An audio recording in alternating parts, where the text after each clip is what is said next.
I have seen a lot in my 40 years on this bench. I have watched the rich walk in like they own the room. I have watched the powerful try to use their title as a shield. But what walked into my courtroom on the morning of November 14th at exactly 10:30 a.m. was something I had never seen before. A 32-year-old man who shoved a 71-year-old Vietnam veteran to the ground in broad daylight and then stood before me, arms crossed, with a smirk on his face that told me he expected to walk right back out.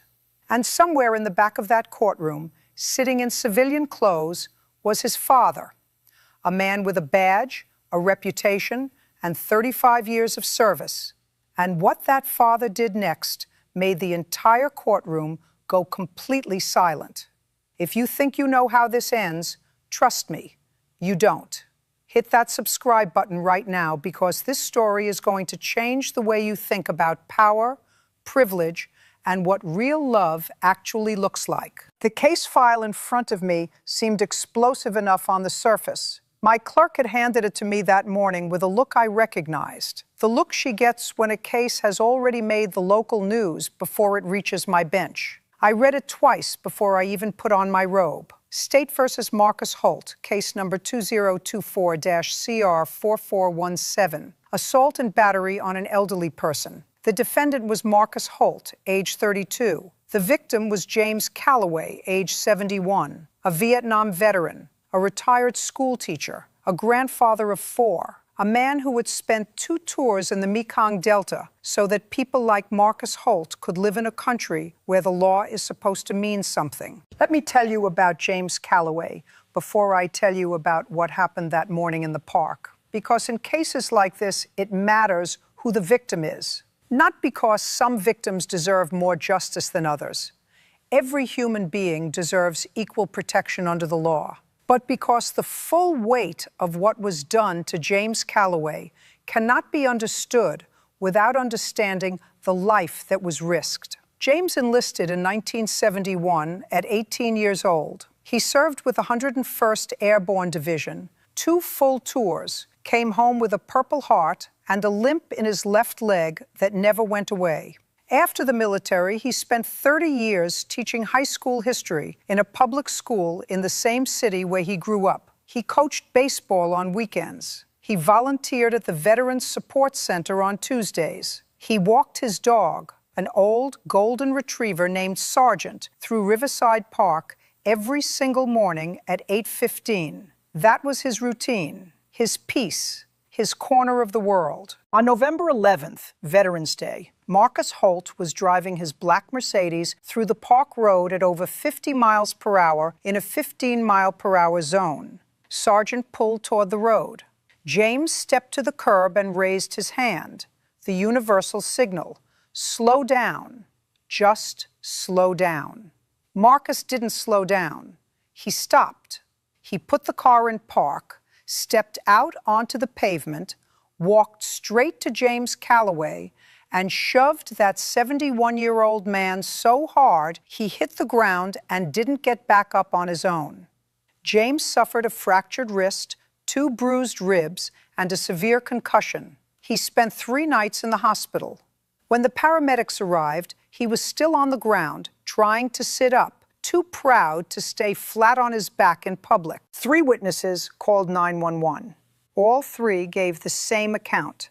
Marcus Holt stood over James on the ground and said, and I want you to hear these exact words, "Next time, old man, keep your hands to yourself. My father runs this city. You have no idea who you just messed with." Then he got back in his Mercedes and drove away. Now, before I tell you what Marcus Holt looked like when he walked into my courtroom, before I tell you what he said when he opened his mouth, and what happened when his arrogance finally met something it couldn't move, I want you to do something. Drop a comment right now and tell me, have you ever witnessed someone use their family's name to escape accountability? Have you ever stood by and watched power protect itself? Tell me, because what you're about to see is the answer to that question, and it's not what you'd expect. And while you're down there, subscribe to this channel Less than 5% of people watching are subscribed. If you believe that badges should mean responsibility and not immunity, hit that button right now.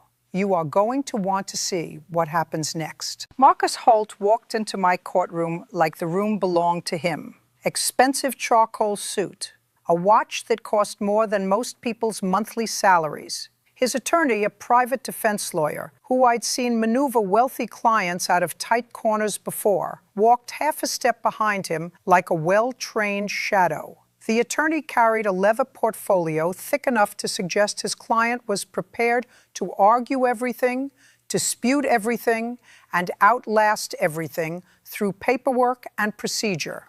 That's the strategy when the facts aren't on your side. Marcus didn't look nervous. He looked inconvenienced. The way someone looks when they've been called into a meeting they didn't want to attend. He glanced around the courtroom with a mild interest, like he was assessing whether any of it was worth his time. He didn't look at James Calloway, not once. James was sitting in the front row of the gallery in his dress clothes. His wrist was still in a brace. His Purple Heart was pinned to his lapel. And Marcus Holt, the man who put him on the ground on Veterans Day, couldn't even look in his direction. That told me everything. I called the case.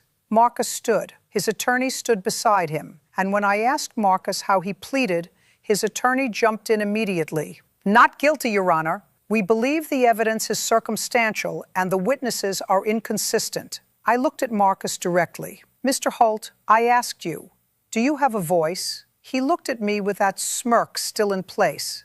Not guilty. Thank you, I said. Now let's talk about what happened on November 11th. I asked the officer to present the evidence. Officer Patricia Ewan, badge number 2218, walked the court through the timeline with the precision of someone who had done this many times. She presented the 911 call logs, the witness statements, the medical report from the hospital, and then, the moment Marcus's attorney shifted in his seat, she presented the parking lot security footage from the recreational center adjacent to the park. Crystal clear, full color, timestamp on screen. We played it on the courtroom monitor. The entire gallery watched in silence as Marcus Holt's Mercedes appeared on screen, moving at a speed that was visibly absurd for that road. James Calloway raising his hand. Marcus stopping, stepping out, walking directly toward James with his shoulders set and his jaw hard. The shove that sent a 71-year-old man, a decorated veteran with a bad leg, straight to the ground. Marcus standing over him, gesturing, getting back in his car, and leaving. The courtroom was silent for a full 3 seconds after the footage ended. Not the restless silence of boredom, the held-breath silence of people who have just watched something they cannot unhear. I looked at Marcus. Still not guilty, Mr. Holt? He shrugged, actually shrugged, and said, he stepped into the road. I reacted. The gallery exhaled. Someone behind me murmured something I chose not to acknowledge. James Calloway sat perfectly still, the way men from that generation sit when they've learned that composure is its own kind of power. I leaned forward. I said, Mr. Holt, I've been on this bench for 4 decades. I have seen defendants lie with extraordinary creativity. What I just watched on that screen was not a reaction. That was a decision. You put your car in park. You walked toward a 71-year-old man. You made a choice. So I'm going to ask you again. Would you like to reconsider your characterization of what happened on Veterans Day? His attorney put a hand on his arm. Marcus pulled his arm away. And then he said something that made the temperature in the room drop 10 degrees. Your Honor, he said, voice steady and calm, like he was explaining something obvious to someone slow. My father has served this city for 35 years. He's the chief of police. I think it's fair to say I understand law enforcement, and I understand what constitutes an actual threat. That old man was in the road. I protected myself and I moved on. The fact that I'm even here is an embarrassment. The gallery didn't gasp. It went quiet in a way that's louder than gasping. I removed my glasses. Anyone who knows me knows what that means. An embarrassment, I repeated. Mr. Holt, do you know who James Calloway is? He glanced at James for the first time. A single dismissive look. No. I stood up from the bench. I walked down to the front. James Calloway, I said, would you please stand? He stood slowly, with the care of a man who has learned not to trust his joints. He stood straight. He looked at me and waited. Mr. Calloway, I said, would you please tell the court who you are? James Calloway cleared his throat. His voice was quiet, but it carried. My name is James Calloway. I served in the United States Army, 101st Airborne Division, from 1971 to 1973. 2 tours in Vietnam, Purple Heart. I taught history at Jefferson High for 30 years. I have 4 grandchildren. I walk my dog in that park every morning because it's the only hour I have to myself since my wife passed 2 years ago. He paused.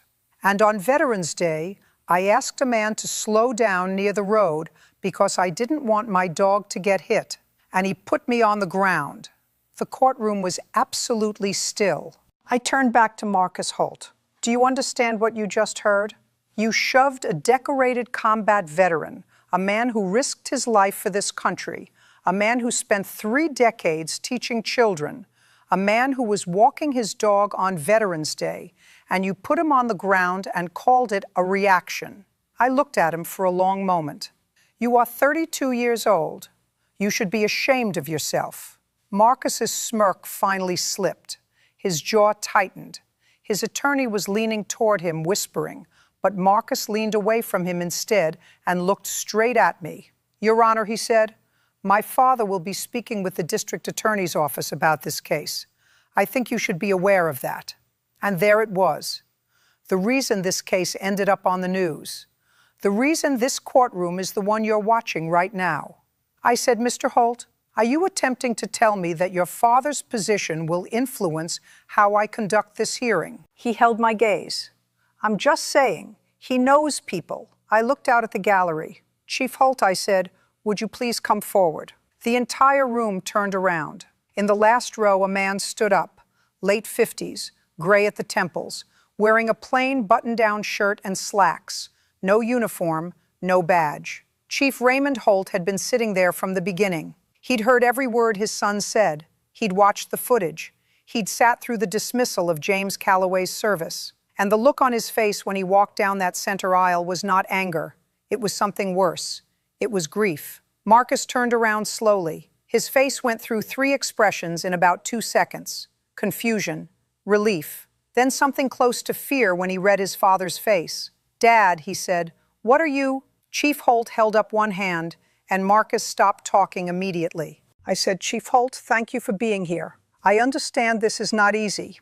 I paused. Your son has told this court on multiple occasions that your position and your relationships will influence the outcome of this case. I'd like to give you an opportunity to speak to that directly. Chief Raymond Holt stood at attention. When he spoke, his voice was steady, but I could hear what it was costing him to keep it that way. Your Honor, he said, my son is wrong. He has always been wrong about that. I have spent 35 years serving this city. I have put people in handcuffs who wore the same badge I wear. I have built a career on the idea that no one is above the law, and that includes my family. He stopped. He looked at Marcus. That includes you. Marcus opened his mouth. Marcus. One word. It worked. Chief Holt turned back to me. I watched the footage this morning before I came here, Your Honor. I've read the medical report. I know what my son did to Mr. Calloway, and I am here today not as Chief Holt. I'm here as a father who failed to teach his son the most important lesson I know, that a badge, whether it's mine or the idea of mine, is not a shield from consequences. It's a responsibility to uphold them. His voice cracked on the last sentence. He pulled it back. I'm asking you, he continued, to give this man the full weight of what the law provides. Don't reduce it because of my name. Don't adjust it because of my years of service. James Calloway served this country. He spent 30 years educating children in this city. And on Veterans Day, my son put him on the ground and drove away. That deserves a real consequence." He paused, and what he said next I will carry with me until the day I retire. "If anything, I'm asking you to be harder on him than you would be otherwise, because he needs to understand that my position has never been his to use, and today is the day he learns that." Marcus looked like someone had taken the floor out from under him. He was 32 years old, standing in a courtroom in his expensive suit, and for the first time in his life, the name wasn't going to work. He turned to his father. His voice was very small. "Dad." Chief Holt looked at his son. "Marcus, be quiet. Listen." I've been on this bench a long time. I have seen 1,000 shades of human nature. But a father standing in open court and asking me to hold his own son fully accountable, that is something I had never seen before. I have seen fathers beg me to go easy. I have seen fathers who shook their heads and walked out of the room. I have seen fathers who didn't come at all, but I had never seen a father walk to the front of a courtroom, look at the damage his son had done, and say, "Give him everything the law allows." And I want you to understand what it takes to do that. That man loved his son. You could see it in the way his voice cracked on certain words. You could see it in the way he looked at Marcus when Marcus stopped talking. But he loved justice more. He loved James Calloway's right to walk his dog in the park without being put on the ground more. He loved the 35 years he had spent building something honest more than he loved the 10 seconds it would take to let his name do the dirty work. That is what integrity actually costs. I looked at James Calloway, still sitting quietly in the front row. "Mr. Calloway," I said, "do you want to address the court?" He stood again. He put his good hand on the rail. "Your Honor," he said, "I don't want revenge. I want this young man to understand that the people around him, the strangers in the park, the teachers who taught him, the veterans who walk the same streets he drives through, we all deserve to be treated like we're worth something. I came here today because I believe the law still means something, and because I want my grandchildren to live in a world where it does." The room was silent for a long moment after he sat back down. Then I turned to Marcus Holt, and I gave him the sentence. "Marcus Holt," I said, "on the charge of assault and battery on an elderly person, I find you guilty. Your actions on November 11th were not a reaction, they were a decision, and that decision put a decorated veteran in the hospital for 3 nights. Here is what this court orders: 120 days in the county correctional facility, suspended pending full compliance with the following terms: 200 hours of community service to be completed at the Veterans Support Center, where James Calloway volunteers every Tuesday. You will not sit behind a desk. You will work alongside the veterans there. You will hear their stories. You will carry their equipment. You will assist with whatever they need. You will complete 1 full year of anger management counseling, documented and reviewed by this court. You will write a formal letter of apology to James Calloway, which will be read aloud in this courtroom at your compliance review.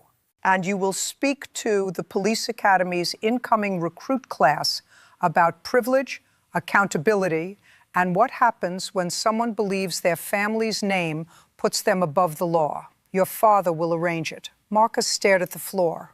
I leaned forward one more time. "Mr. Holt, I want you to look at me." He looked up. "You came into this courtroom this morning thinking a name was going to save you. Your father just proved that names don't save anyone. Service does. Character does. The choices you make when no one's watching, or when everyone's watching, and you do the right thing anyway. Look at your father. That is the kind of man a name is supposed to stand for. Start working on becoming that." As the bailiff moved to process the paperwork, Chief Holt walked across the room to James Calloway. He extended his hand. James looked at it for a moment, just a moment, then shook it. The chief said something I couldn't fully hear from the bench, but James nodded slowly, and I saw just the beginning of something that might, someday, become forgiveness, not for Marcus, for the situation, for the fact that a good man had to spend Veterans Day on the ground